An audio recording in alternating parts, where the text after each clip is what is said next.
Welcome to our YouTube channel, Moneyline with Nancy TV. This is where you get the latest updates on business, finance, economy, market, as well as investment information. If you couldn't follow us live on television, please do subscribe to our YouTube channel. Also, press the notification bell so that you can get notifications. Thank you. Enjoy this video.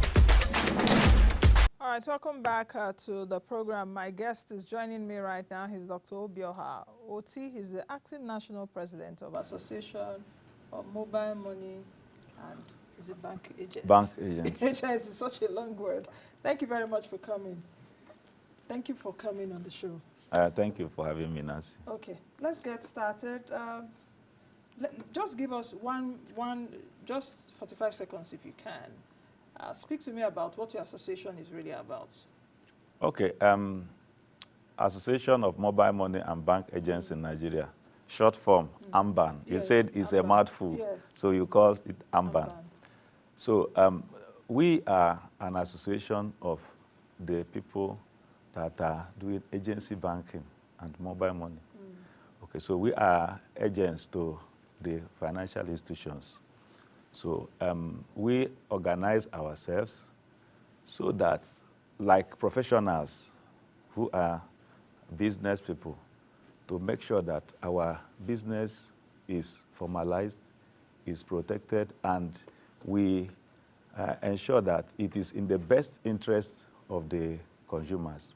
So all the infractions that may come from any side that relates to our industry, we make sure that we solve the problems that are arising. I know that, of course, when the regulations around the agency banking came up, the vision of the CBN then was, of course, for financial inclusion, Yes. and to also allow, let me put it this way, like retail outlets serve as representatives of banks, as it Yes. were. Merchants. Merchants for small businesses. Yes, small businesses and as well as small cash. But, and for your association, POS operators, of course, you deal with your point of sale machines because that is like You differentiate operators. We are agents. Operators are the MMOs. Yes. Yes, the providers. We are agents to them. I understand, but it's a value chain now. Yes, a value Good. chain. Now, there has been cash unavailability in the country for the past few months. I understand that when the Naira redesign policy came up, I think in 2022, we saw that cash... Extended to 2023. Yes, extended to 2023, but later improved. But towards the festive season, we started noticing cash scarcity. And operators have been pointed at that they are working with the banks in terms of holding cash. How would you respond to that? I heard the last guest say something like that. I was watching it when I was waiting. So I cannot rule out the possibility of some persons within the system, doing that. But the truth is that for us in AMBAN, we have a very organized structure that we have in place that makes sure that our members don't engage in any illicit or illegal activity relating to that. But I want to tell you something. The issue of cash scarcity in Nigeria is a systemic case of cash suppression. Cash suppression? Yes. By who?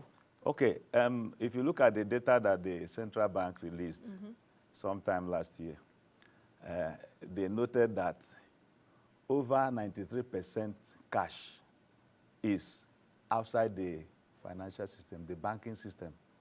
So only about 7%, and I think 7%, I'm even being generous. No, that data was during the Naira redesign policy, that the former central bank governor did mention it, that over 93% of cash was outside, about 7% was in. So the Naira redesign at that time, the motive was also part of bringing, do you understand? That was before the figure leadership has not come down. I don't think we have another updated figure to that, though. So. It has not. But, okay, but the facts are there. If you sample, when I came to Abuja, I've tried to do a little research. about what is going on with the POS agents in this part of the country. I came from Lagos. Okay, I discovered that what the case in Lagos is even better than here in terms of the pricing, what they are charging people. So for a transaction of 20,000, you can get it in, for 500 naira in Lagos. But here they were charging me 1,800 naira. You can imagine that.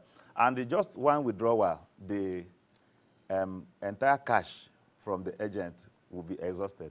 So now, let me go back to what I told you, that I think it is a case of systemic cash suppression. Most of this money that is the reason why we have scarcity is not with the banks. There is allegation that it is with the POS agents. That allegation, to some extent, may be correct. But in its entirety, I don't think it is correct. The reason why I'm saying that is that I am aware, as one of the agents, that the way we source our money is that because we cannot get it from bank, a typical bank now, if you go to a bank, most banks, you cannot get more than 10,000 naira. And the reason is because the central bank has not clearly categorized agents. You know, since the advent of agency banking, you know, as at that time I was a banker, I was working in the first bank. Now, the way the agency banking has proliferated up to now, I think it was unprecedented. So the agency banking regulation did not capture some of these things.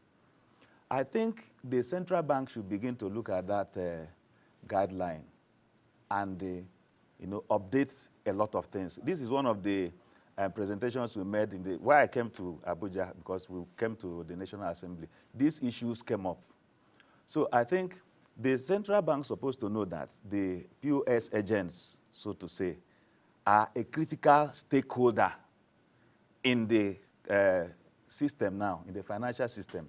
Because if you check, over 70% of the people who are doing financial transactions now resort to the POS agents. So if you're saying that it's a case of cash suppression and the POS agents are not getting the cash from banks, yes, where are they getting the cash from? Yes.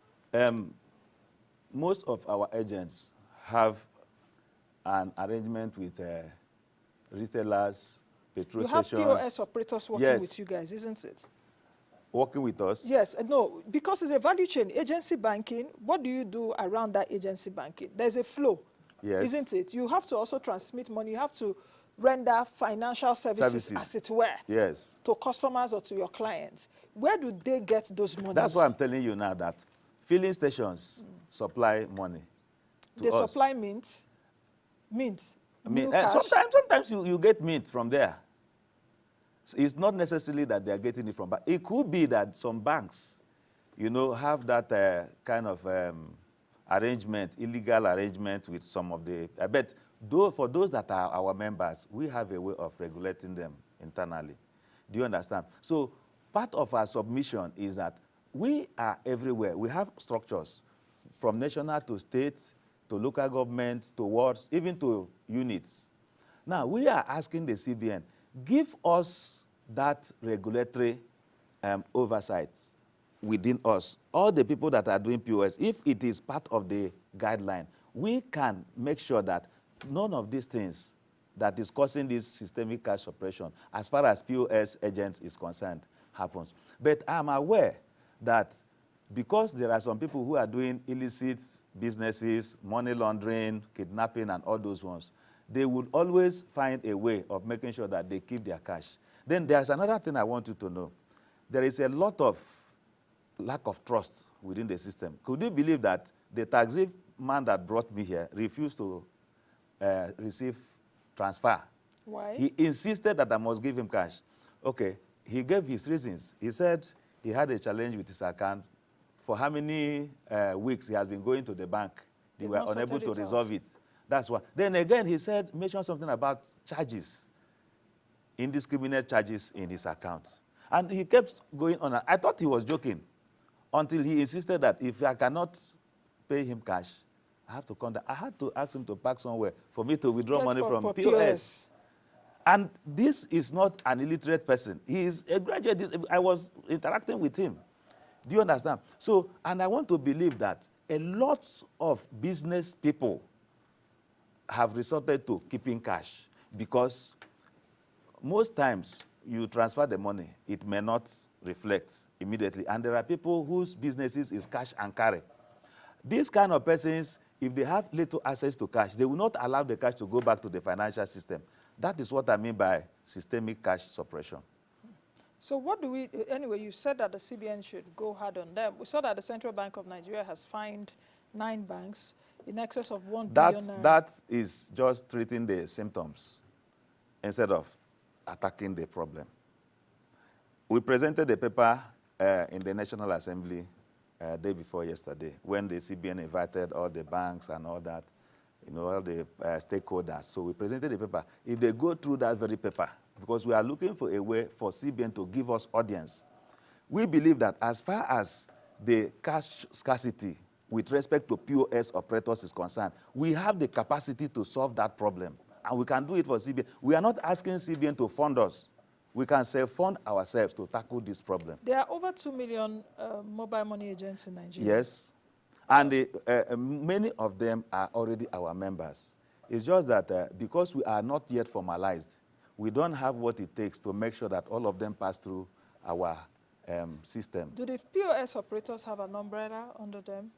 Have an umbrella they belong to? That is our association. Good. And we are the only association now that is. We have done a lot. It could have been worse. So POS operators are under you with what you're saying There's now? agents, not operators. No. So what's the difference? The difference is this. Like we have operators that are licensed by the central bank. We are not licensed by the central. We are just agents to the licensed financial institutions. So those ones are the operators. That's like the banks. Mobile money operators. Yes, mobile money operators, like all this. I don't want to call their names. So they give you guys. Yes, they are the people that give us the POS and some yes. other devices that we use to work. So where is this connivance? I'm trying to trace what exactly now is happening. Because I was even at the bank some weeks ago, I think just a few days before New Year or so, and I was speaking, I was just in the bank, and I was asking questions. I'm sure because they recognized me, a lot of them were holding information. Okay. I was trying to do my own investigations, and I was watching the amount of cash that they give, and I was like, okay, it's about 10 a.m. or 11 a.m. in the morning. Have you received cash? How much do you give to your customers when they come? They said sometimes 10,000, and I was like, that's the banks. That's in the bank, yeah. But when I went out, I saw the ATMs, of course, the ATM, because it was festive season already, there were a lot of queues on the ATM. But people were also complaining that they were not getting enough cash. But if you move further down the street, you will see people even with mint that is new notes. You and I know that if you go to major markets, like at least I've seen it in Lagos, I've seen it in the East, you see people stack cash and are selling it, mint. They are not hiding it. And it's just like normal commodities. Okay? I think the central bank should look at that. But what I'm emphasizing is... But the central bank does not have power to enforce. That's where I think our... That enforcement, we can do it. How can you do it? But you are not Hold on, let me tell you. You are not police now, for example. You are not police, recently, we formed what we call Agent Joint Task Force. And the Inspector General gave us a go-ahead. We have commandants in all the states where our association is. And we are in all the 36 states plus this Abuja. Now, we have been providing, that was why I told you that it could have gotten worse, except some of the interventions we have made. Now, we've made sure that many of the people that are doing some of this racketeering with POS, we provide intelligent information to the police. Who are the people that do it? Are the banks? Some of the POS people, okay, on Sunday, I received a phone call from one of the states that the DSS is investigating a case of ransom collection through a POS. Do you understand? So he was asking me certain information that I will have to assist him with. Do you understand? These are some of the things that we do without any empowerment from the government. Now, if the government can now recognize our effort and say, okay, because we are not the only industry association that has existed, and the government has actually brought them right into the mainstream. I am aware of the people who do bureau de change. Before you can become a bureau de change person now, you must provide evidence of membership of that association. If the CBN can say, before you start agency banking in Nigeria, you must provide evidence of membership of AMBAN. We will now know that all these people go through us, hold us responsible while we do the necessary work in terms of self-regulation to get these people to comply. Because, see, let me tell you, the operators or the providers, that is the financial institution, they cannot do this because they are business people. They want to give out as much POS as possible. Do you understand? And some of them, anyhow you are able to source your money or do any other, provided it adds to their bottom line, they allow you to do it. But we are an association and we know that fingers constantly point at us accusingly. So we make sure that these things, these infractions, does not happen. Okay, just as we close, do you think that we're really running out of cash as a country? We are not running out of cash. See, we have over 4 trillion. Naira in circulation. Yes, in circulation. As of November last year. We have over 4 trillion. trillion. And out of this 4 trillion, you have a few billion that is within the confines of the central bank. And that is it. There are a lot of implications. If it's part of the problems that we have, the inflation that has refused to go down, it's part of it. Because now, the small businesses, they don't seem to trust the system. Do you understand? So any of them that have little access to cash, they trap it. At least, I can confidently tell you that there are some markets where majority of the transactions that happen there must be cash. Okay. I think we have to leave it at that. So many things to discuss when it comes to this. And like I mentioned earlier, I cannot fathom the fact that I'm in Nigeria and I'm trading my currency. Naira is trading against itself.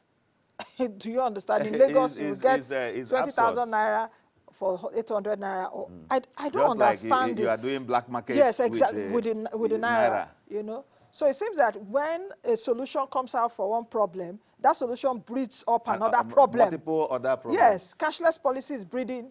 Come on. I think anyway, thank you very much, Dr. Oti, for coming. I will have you again. Let's see what happens. Dr. Oti, of course, is the acting national president of Association of Mobile Money and Bank Agents in Nigeria. Okay, so that's it. Thank you very much for joining us on today's edition of the program. That's it. I will see you all again tomorrow. God willing, be the best you can be and be the change that you want to see. I am Nancy. Thank you for watching. In case this is your first time watching us, thank you. Don't subscribe to the channel, drop your comments as well as like, and most of all, share our content.